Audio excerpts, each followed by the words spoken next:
Is there at this very moment a global secret brotherhood plotting to control the world? Or even worse, is the shocking plan already in motion? Have devastating weapons already been positioned around the world to cause catastrophic results? Can it be stopped?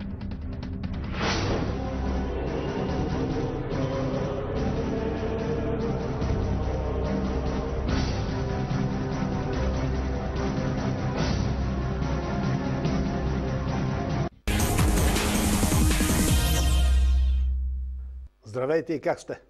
Вие сте с предаването Диагноза.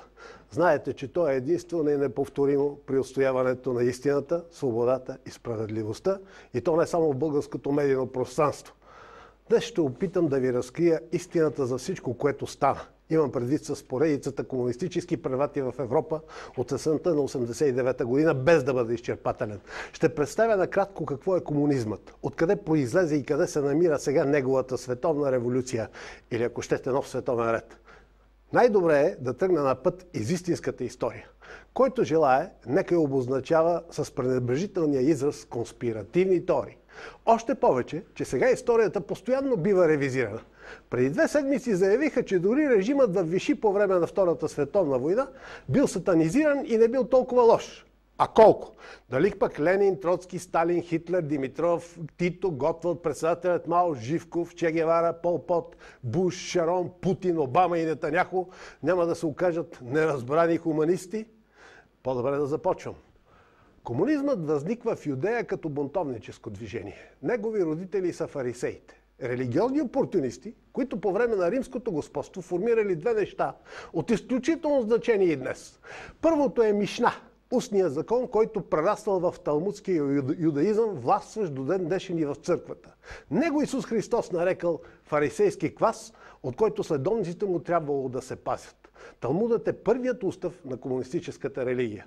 Той дефинира изключителността на комунистите. Второто изобретение на фарисеите е обособяването на отделна класа от псевдоаристократи. Самишленици, вярващи в материалното и смятащи се за избрани, по-висши от плебса. Фарисей произлиза от арамейската дума перушим, което означава отделен. Описано е, че фарисеите живеели отделено в изолирани квартали. Обичали лукса, обличали са в дълги червени кафтани, които издавали царственост и богатство, тъй като по това време червените барила били скъпи. Добивали ги от малки морски охлювчета. В разговорите помежду си фарисеите използвали обращението кабар, другарио. Разбирате ли откъде води началото си номенклатурата? Класа на високопоставените. Те стават такива посредством включването им в специални списъци. Номенклатура. Фарисейството, равинството било първата форма на комунизъм. Принадлежност на висша класа, устремена към световно господство. През 1939 година равинът Хари Уетън пояснил: душата на комуниста е душата на юдаизма. От тук следва, че както в Руската революция триумфът на комунизма беше триумф на юдаизма, така и триумфът на фашизма е триумф на юдаизма. Самият идеолог на перманентната революция Лейба Бронщейн, представил се като Троцки, изразил мнението: независимо от дълбоките различия в социалните им основи, сталинизмът и фашизмът са съпоставими явления. В много от характеристиките си те показват пълно съвпадение. Когато в началото на така наречената нова ера взели да се обособяват тайните общества, повечето от тях били организирани тъкмо в името на господство над всички човеци. Предлагам отказ от английски документален филм. Ще разберете защо. Моля, видеото. Hello, I'm Patrick McNee. The Illuminati is said to be a global secret society that has been operating for centuries. A hidden brotherhood that includes some of the world's most influential people, people of all races and religions that hold top positions in government, churches, business, education, science, medicine, military, financial, and charitable institutions. A secret fraternity whose sole purpose is to take over control of the entire world's resources, finances, and its people. If such a powerful secret society does exist, it represents the ultimate threat to the free world. In fact, it means that right now there is actually no free world at all. Some say it's preposterous, but now for the first time ever we have obtained proof that not only such a global secret organization does exist, but it has infiltrated two of the most powerful intelligence agencies in the world. What's more, weapons of mass destruction have been hidden in the USA and other countries for future use. How could this happen? Over more than 400 years, from the 14th through the late 18th centuries, the Masons, Assassins, the Priory of Zion, and the Templars existed as relatively isolated secret societies with a limited reach, until on May the 1st, 1776, in Bavaria, the human race saw what might be its darkest day. Adam Weishaupt, a Jesuit-trained professor of canon law, well versed in the occult, formed a new secret organization that would unite all the secret societies for an unthinkable purpose: to gain complete control over the world and its resources, and to achieve total domination of its people. Weishaupt euphemistically described it as a new world order. His diabolical brotherhood was founded on a synthesis of the themes of secret societies that had gone before. He skillfully combined Masonic secret rituals and knowledge, the Assassins' Islamic mysticism, killing arts, and use of hashish, the Priory of Zion's influential membership, and the Templars' wealth, power, military science, and vendetta against the Catholic Church. To that, he added his own knowledge of the occult. It was not an accident that he chose May the 1st, a very important date on the satanic calendar, for the founding of his society. The group was called the Illuminati. The public translation was intellectually inspired. But Weishaupt himself said in private that the word was derived from Lucifer and meant holders of the light. The official seal of the Brotherhood was a mystical, unfinished pyramid, and an eye above it with rays of light emanating in all directions. The eye represented the all-seeing, all-knowing nature of the illuminated Brotherhood reigning above the world. To his followers, the founder listed the 5 top secret primary means that would be used to accomplish his dark goal of total world domination. 1. Monetary and sex bribery would be used to gain control of men already in high places in the various levels of all governments and other fields of endeavor. 2. The Illuminati, who were on the faculty of colleges and universities, were to cultivate the best students for the cause. 3. Influential people and specially trained students under the control of the Brotherhood would be placed behind the scenes of all government, religious and financial institutions and used as agents. 4. The secret society would develop absolute domination of the media so that all news and information could be slanted to convince the masses that a one world government is the only solution to our many problems. 5. The final phase of the operation would employ all resources in place to initiate military coups that would overthrow all opposing governments and put the world under one global government controlled by the Illuminati. The group was originally composed of 32nd-degree Masons and used various Masonic lodges as recruiting grounds and fronts. The highest-ranking Mason to be recruited was a nobleman from North Germany, Baron Carnegie, also known as Adolf Francis, a major player in the European Masonic scene. The Illuminati were extremely secretive, even identifying themselves and their chapters by assumed classical names. For example, Weishaupt was Spartacus, Carnegie was Philo, the headquarters was Eleusis, Austria was Egypt, etc. Dates were given in a sort of cryptography. Under Carnegie's guidance, the ranks of the Illuminati grew to over 3,000. But so much rapid success also brought opposition. The Jesuits especially had fought the Illuminati from the first, and eventually all priests became its active enemies. The Catholic Church went on the offensive against the secret brotherhood. In fact, priests raised so much opposition that the governor of Bavaria declared the Illuminati to be an outlaw conspiracy by edict in 1784. Many Illuminati were imprisoned, and some, including Weishaupt, were forced to flee the country. Soon, not only Illuminism, but also Freemasonry was forced out of Bavaria. By the end of the 18th century, the Illuminati seemed to have completely disappeared everywhere. But the Illuminati was not really gone any more than the secret societies that preceded them. They just went underground and added one more item to their list of dark goals: infiltrate and bring down the Catholic religion. When we look around the world today, what do we see of the secret societies? Masonic chapters exist in the open all around the globe as a mainstream organization. The Order of Knights Templar today exists as the top-ranking Masonic organization in the York Rite of Freemasonry. What goes on inside Masonic halls is still relatively secret.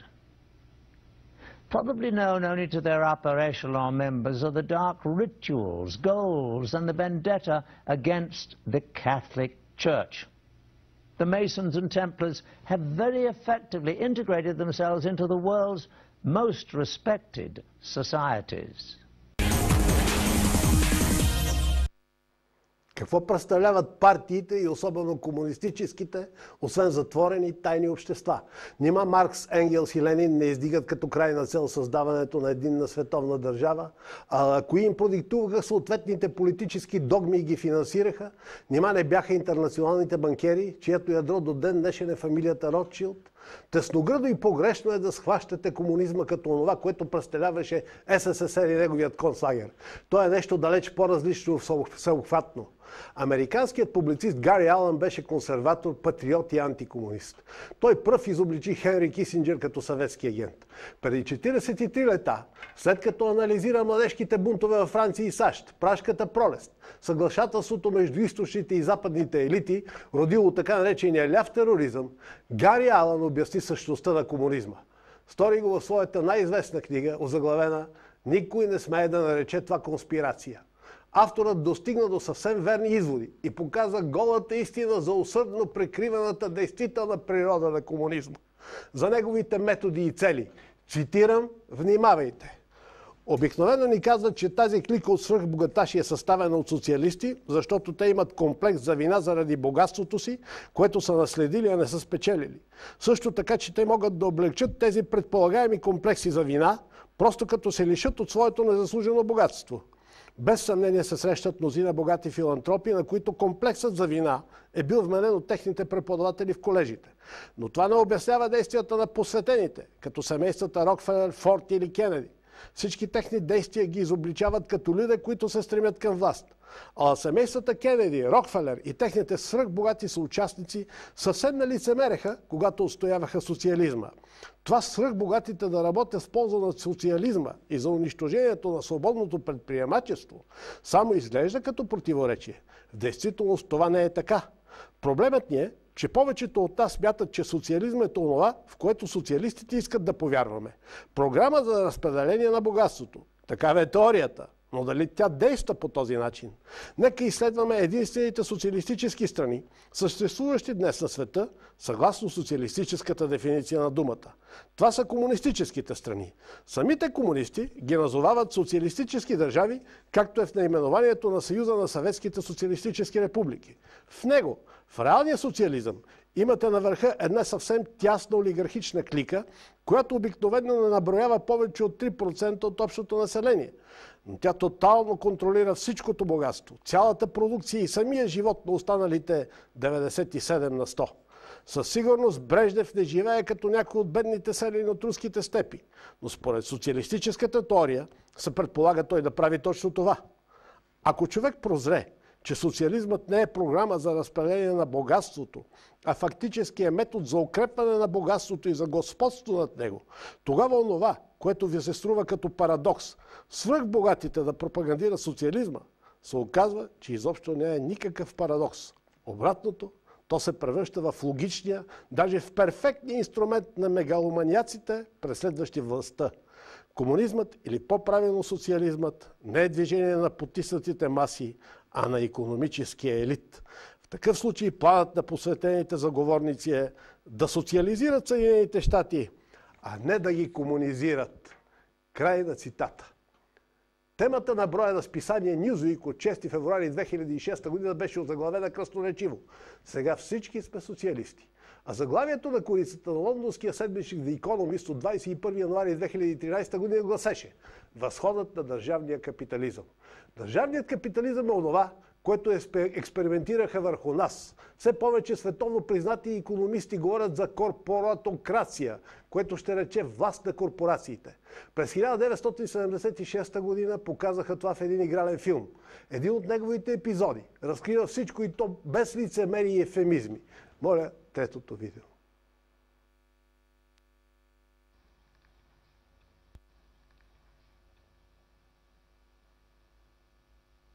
You have meddled with the primal forces of nature, Mr. Beale, and I won't have it. Is that clear? You think you merely stopped a business deal? That is not the case. The Arabs have taken billions of dollars out of this country, and now they must put it back. It is ebb and flow, tidal gravity. It is ecological balance. You are an old man who thinks in terms of nations and peoples. There are no nations. There are no peoples. There are no Russians. There are no Arabs. There are no third worlds. There is no West. There is only one holistic system of systems. One vast and immane, interwoven, interacting, multivariate, multinational dominion of dollars. Petrodollars, electrodollars, multi-dollars, Reichmarks, Rins, rubles, pounds, and shekels. It is the international system of currency which determines the totality of life on this planet. That is the natural order of things today. That is the atomic and subatomic and galactic structure of things today. And you have meddled with the primal forces of nature. And you will atone. Am I getting through to you, Mr. Beale? You get up on your little 21-inch screen and howl about America and democracy. There is no America. There is no democracy. There is only IBM and ITT and AT&T and DuPont, Dow, Union Carbide, and Exxon. Those are the nations of the world today. What do you think the Russians talk about in their councils of state? Karl Marx? They get out their linear programming charts, statistical decision theories, Minimax solutions, and compute the price-cost probabilities of their transactions and investments, just like we do. We no longer live in a world of nations and ideologies, Mr. Beale. The world is a college of corporations, inexorably determined by the immutable bylaws of business. The world is a business, Mr. Beale. It has been since man crawled out of the slime.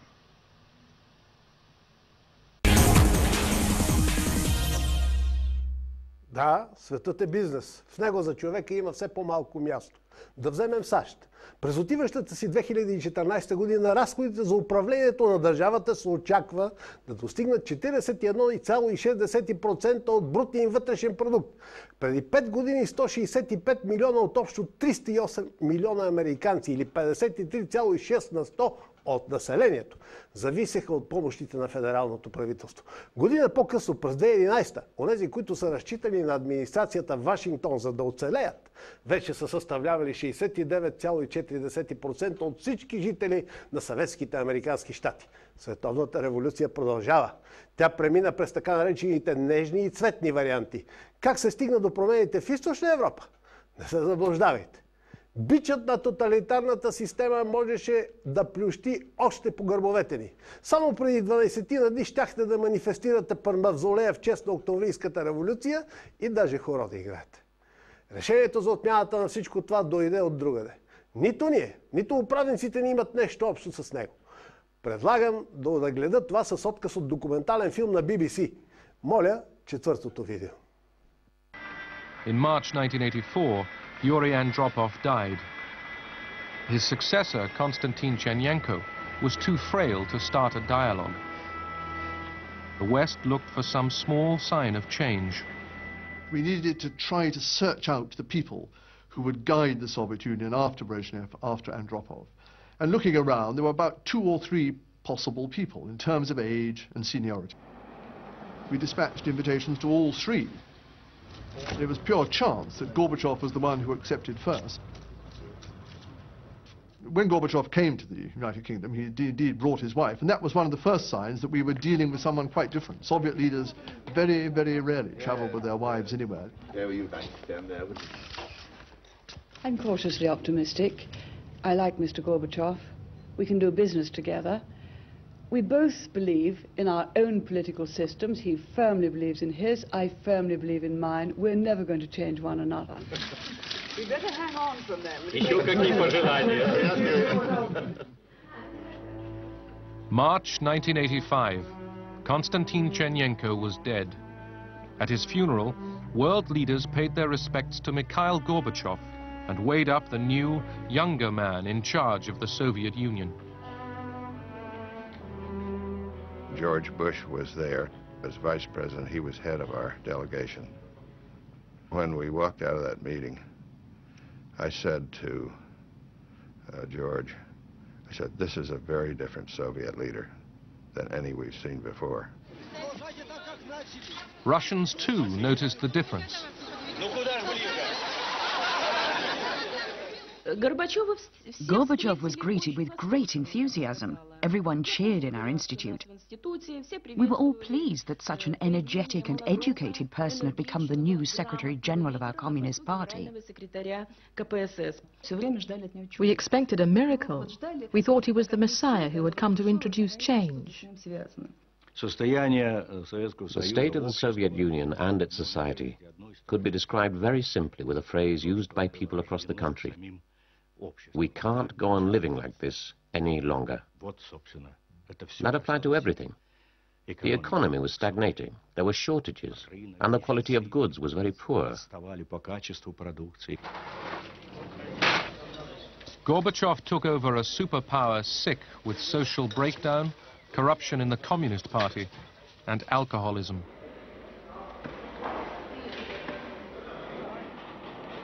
To tackle these ills and to revive a decrepit economy, Gorbachev called for reconstruction, or perestroika, and a new spirit of honesty, glasnost.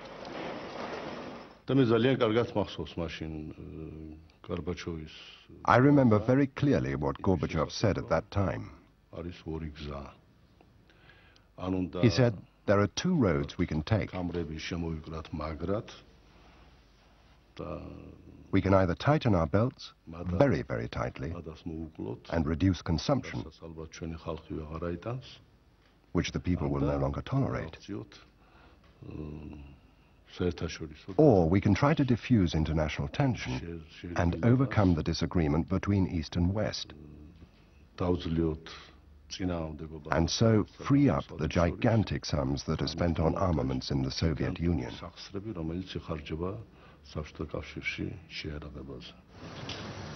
In Washington, Reagan had to overcome objections from inside his own administration before he could meet the new man in the Kremlin. I truly believe that Ronald Reagan would have had the foreign policy battle of his life, if not the broadly political battle of his life, starting within his own party and across this country, if he had tried to reach out to Gorbachev without a seconder for his point of view. But you want to, but you need to get away. It took Margaret Thatcher to talk first with the Gorbachev and then to publicly say, this is a man we can deal with. Geneva, Switzerland, November 1985. The stage was set for the first superpower summit in 6 years. Reagan, too, was keen to find out whether he could do business with Gorbachev. I felt always that President Reagan was exactly the kind of man that Russians, under normal circumstances, would have really liked. The kind of American that they would really like. First of all, he was kind of an icon, you know, he's a cowboy. And they loved that. And the other was that he was very patriotic. You really had the sense that he was going to break into God Bless America every time you saw him. And it wasn't corny. He really believed it. And Soviet Union, even some of the most hardened, cynical Soviets, really respected patriotism. Many Комунистическия патриотизъм го прескачаме. Обърнахте ли внимание на две неща? Първо, как британските консерватори оглеждали двама-трима другари, а вие мислите, че всичко се е решавало в Кремъл. Второ, признанието, че, цитирам, световните лидери издигнали по-млад човек, Михаил Горбачов. У нас беше същото. Не горби, а още по-малко някакви заговорници свалиха диктатора Живков. Интернационалната левицка мафия свърши тази работа и то навсякъде в Източна Европа. Още през 1984 година избягалият на Запад офицер от КГБ Анатолий Голицин беше прогнозирал тогава в книгата си "Нови лъжи на стар глас. Комунистическата стратегия за измама и дезинформация". Той предвиждаше разпускането на Варшавския договор, но сгреши като смяташе, че същата съдба очаква НАТО. Дали? След като начело на организацията стои норвежки комунист и агент на КГБ с псевдоним Стеклов. Голицин провидя единния властови център в Европа. Той предвиди и падането на комунистическите режими, обединението на Германия, изоставянето на Югославия и Румъния от процеса. Позна как ли? Сега е време за модната тема за днешна Русия. Вместо да ви обяснявам, уверете се сами. Какво представлява тя? Кой я владее и управлява? Чии са нейните богатства? Валентин Катасонов е професор по международни финанси в прословутия МГИМО, ковашницата за ръководни кадри в Съветския блок. Той е доктор на икономическите науки и член-кореспондент на Академията по икономически науки и предприемачество. Оглавява катедрата по международно-валутни кредитни отношения на същия институт. Бил е консултант на ООН по международни икономически и социални проблеми. Той, съветският гражданин, е бил и член на консултативния съвет на Европейската банка за реконструкция и развитие. Катасонов свидетелства за това, кой е истинският собственик на нашумелия петролен гигант ЮКОС. Моля в следващото видео. А вот, грубо говоря, оценивать политику, это мое профессиональное дело, это моя профессиональная обязанность. И в области экономики, экономических решений я вижу, что ни одного серьезного такого фундаментального решения не было принято. Ну, некоторые говорят, вот там 10 лет назад, значит, фактически была проведена национализация ЮКОСа. Ну, вот вся эта история с Ходорковским. Да, действительно был такой смелый шаг. И вот тут мы переходим автоматически ко второй нашей теме. Да, деприватизации и национализации. Все-таки вот та история с ЮКОСом. Что это было такое? Это был передел или это были первые вехи какого-то будущего процесса? Это, будем так говорить, была крупная глобальная разборка. Я сейчас не буду вдаваться в детали. Дело в том, что на эти активы, как говорится, раскатали губы и представители Ротшильдов, и представители Рокфеллеров. Но Ходорковский на тот момент был ангажирован именно группой Ротшильдов. И в 2003-2004 году проводились расследования, значит, кто же управляет ЮКОСом. Ну, наконец, раскрутили всю эту цепочку офшорных компаний и вышли на главного бенефициара. Это был Яков Ротшильд. Ну, я как бы это чувствовал, но у меня не было на тот момент вещдоков. Потом эта информация опять исчезла. Сейчас ЮКОС перешел в активы, контролируемые людьми Рокфеллера. То есть, получается, да. Рокфеллеры отжали у Ротшильдов ЮКОС. Грызня была грызня, да. Но, грубо говоря, история не была завершена. История не была завершена, и вот те многочисленные иски, там их тысячи исков были, обиженных, якобы там обделенных акционеров и инвесторов ЮКОСа, они уже где-то через несколько лет были все собраны воедино, и международные суды, в частности Гаагский международный суд, стали это дело разбирать, и потом дело вроде заглохло. Я еще несколько лет назад в одной из своих публикаций сказал, что мы ни в коем случае не должны думать, что история с ЮКОСом закончилась. Я говорю, это мина замедленного действия, она еще взорвется. Ну вот этим летом она взорвалась. 50 миллиардов долларов, а иск Российской Федерации, значит, на основании первичных исковых заявлений тысяч акционеров ЮКОСа. Вот. Но, в принципе, таких мин под Россию заложено немало. Интервюто от 7 октомври тази година. Да повярвате, че семействата Ротшилд и Рокфелер могат да се скарат, издава напълно непознаване на ставащото по света. На 29 май 2012 година лондонският икономически всекидневник Financial Times извести, цитирам, Рокфелерови и Ротшилдови се обединяват, като уточни, че на практика светото банкерско семейство поглъща финансовите активи на американските си агенти от фамилията Рокфелер. Руската федерация да осъди някой от тези семейства, то е все едно робът да даде своя собственик на прокурора. Това ли е свободна пазарна икономика? Знаете ли какво е ФАТКА? Това е съкращение от влезлия в сила през 2010 година в Съединените щати Федерален закон за съгласие за данъчно облагане на сметките в чужбина. Той задължава гражданите на САЩ, включително живеещите извън техните граници, да докладват за всички свои парични сметки и доходи. Срещу заплаха от санкции изисква от всички чуждестранни финансови институции да докладват на вътрешната служба по приходите на САЩ за техните американски клиенти. Съгласно ФАТКА, на пълен отчет подлежат дори средства, придобити или съхранявани в офшорни зони. Big Brother следи движението на всеки цент на територията на съветските американски щати, без значение на кого принадлежи, на американец или на чужденец. Всеки е длъжен да се отчита и да плаща данъци в хазната на САЩ. Законът действа по цялото земно кълбо. Иначе казано, банки, финансови къщи, фондове, предприятия и прочие, в която и да е държава, са длъжни да предоставят пълни сведения за своите американски служители или клиенти. САЩ отказват обратното. Не дават информация за доходите, за парите на чуждестранните граждани на тяхна територия. Те сключват с останалите страни така наречените асиметрични споразумения и договори, които задължават едностранно техните партньори, без САЩ да поемат ангажимент за ответно известяване. Сега вижте и чуйте, чия е Централната банка на Русия и кой финансира антируските военни операции в Украина. Моля, поредното видео.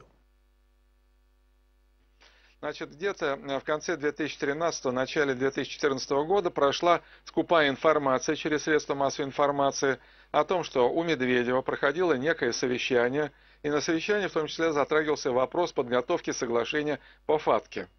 Значит, по некоторым словам, по некоторым репликам, которые были зафиксированы в информации об этом совещании, я сужу о том, что готовили симметричное соглашение.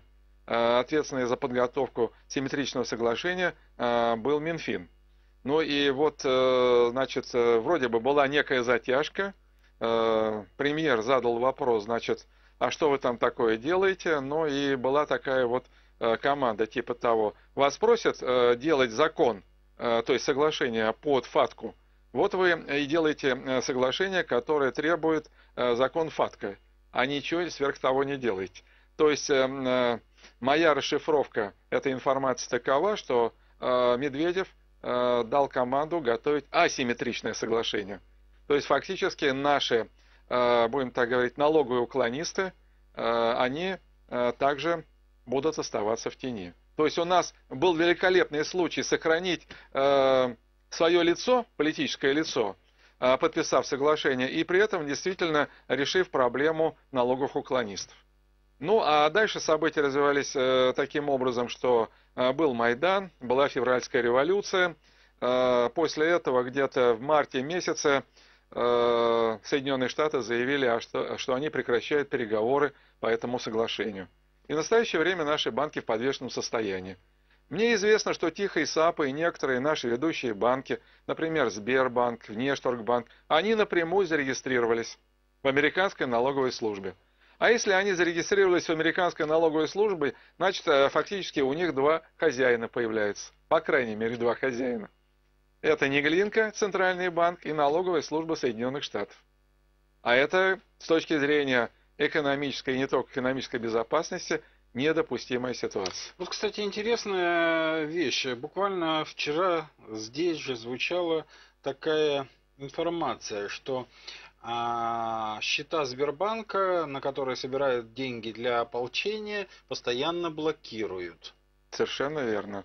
Это безобразие творится, по моим данным, еще с июня месяца, когда стали открываться первые благотворительные счета, и была команда со стороны Грефа эти счета закрывать или блокировать.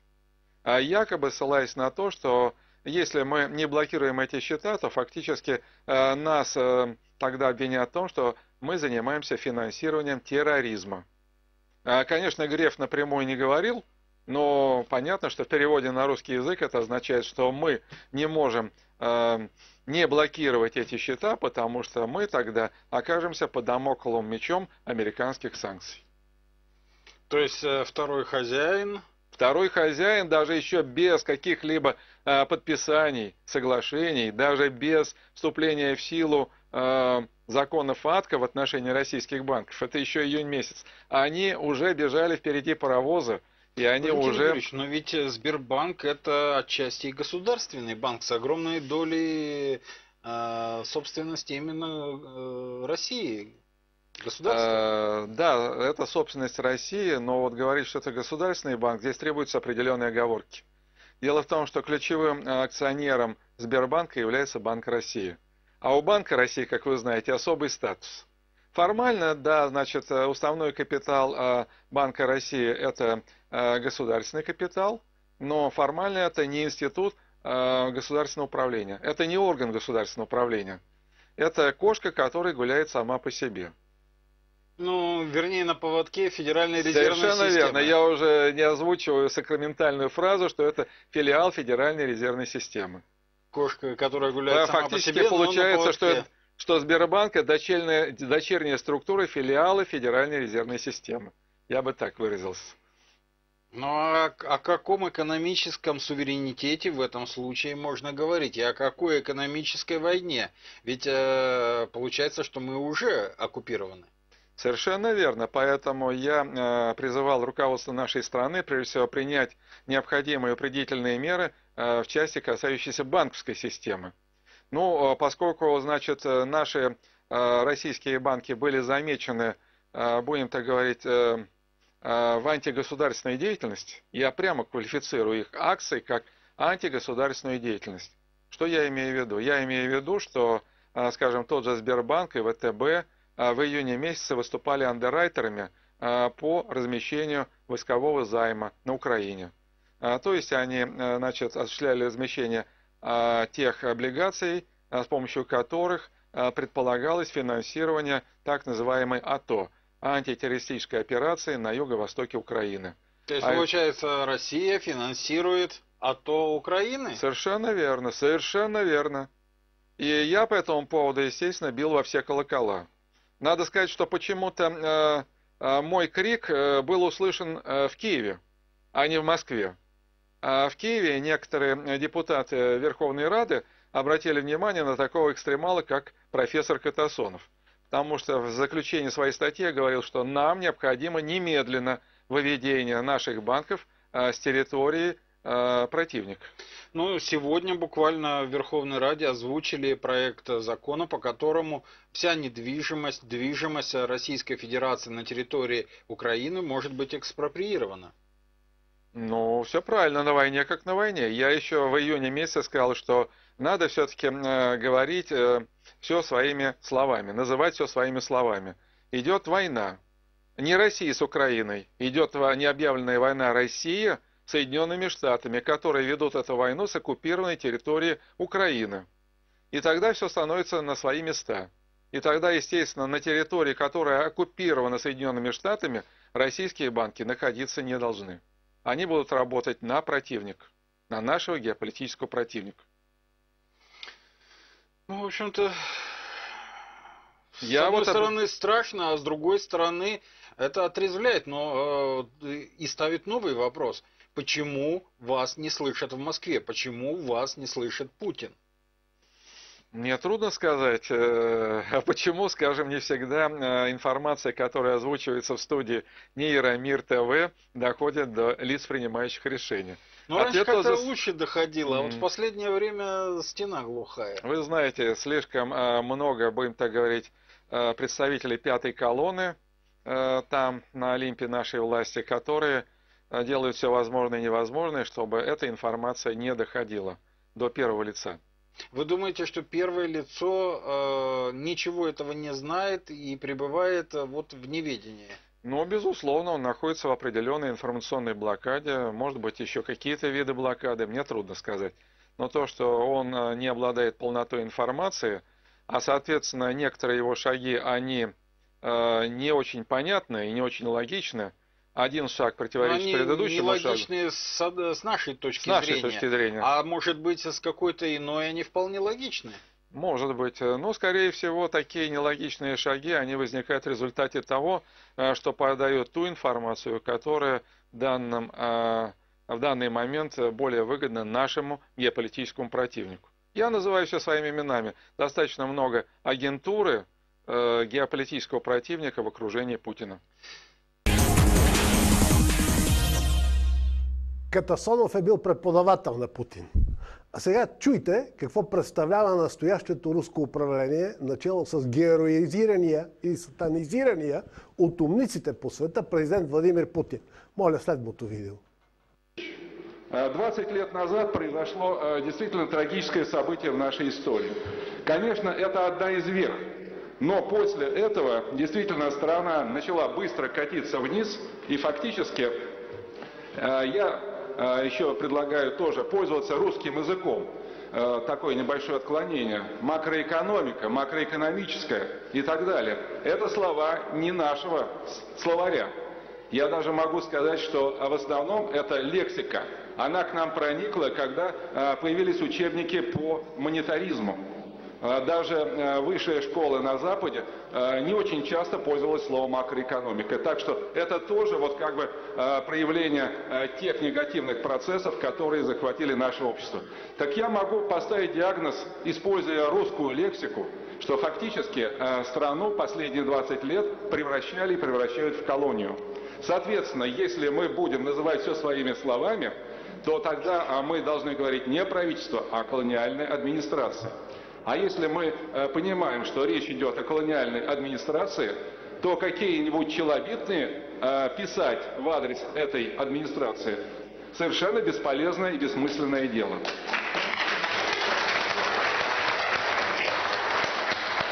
Мне хотелось бы еще объяснить такую ситуацию. Значит, а вот наше правительство-колониальная администрация, оно чем-то управляет? Отвечаю категорически нет, ничем не управляет, потому что имеет место быть внешнее управление страной. Это происходило последние 20 лет, особенно вот 90-е годы, сразу же после трагических событий 93-го года.